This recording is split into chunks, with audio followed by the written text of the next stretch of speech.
Hello friends आसंता आम आज जाना काली ओडिशा गवर्नमेंट तरफ एक नोटिस रिलीज कराई जहाँ 16 एप्रिल एक एसएसबी तरफ state selection board department of higher education department of Odisha तरफ ओडिशा गवर्नमेंट एसएसबी डिपार्टमेंट तरफ एक नोटिस रिलीज कराई। चलन जाना नोटिस टी कौन डिटेल्स कौन रही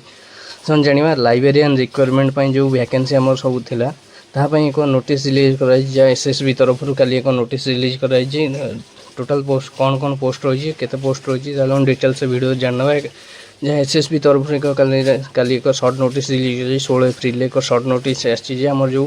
लाइब्रेरियन पोस्ट 225 अच्छी एसएसबी अंडर 225 पोस्ट आम वैकेंसी था रिलीज कराई ना केबे ना एसएसबी तरफ ऑनलाइन अप्लाई यार केबे रोचे ना 27 एप्रिल अप्लाई होमर सर्ट नोटिस बोली 27 एप्रिल एसएसबी जो आप रही लाइब्रेरियन पोस्ट ताहा अप्लाई करें। लास्ट के रोचे ना 30 मे रे लास्ट डेट रोचे। गवर्नमेंट आउ नॉन गवर्नमेंट कॉलेज जो वैकेंसी आम थिला सब एसएसबी अंडर जो आमर आसुचे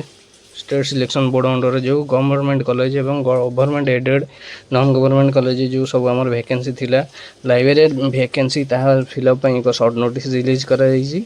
ये सर्ट नोटिस रही आपर ओपनिंग डेट आ एप्लिकेशन सब आमर केबेठू अप्लाई हम ना आप 27 एप्रिल फॉर्म अप्लाई रही जो लाइब्रेरियन पोस्ट रही 27 एप्रिल अप्लाई हम 27 एप्रिल 2:30 PM रु अप्लाई हम 30 मे 2026 11:45 PM पर्यंत है लास्ट डेट रही 30 मे 11:45 PM पर्यंत यार लास्ट डेट रही भितर आप फॉर्म अप्लाई करने यह एक सर्ट नोटिस थिला खाली जहाँ एसएसबी तरफ यार फुल नोटिस के ना 17 एप्रिल आज आप 17 एप्रिल यार फुल नोटिस आसमी आप एजुकेशनल क्वालिफिकेशन कौन रही जो मैंने भी प्राय आपण लाइब्रेरियन कोर्स कर खुशी खबर जे आपण मैंने लाइब्रेरियन पोस्ट को अप्लाई करेंगे जो मैंने भी लाइब्रेरियन कोर्स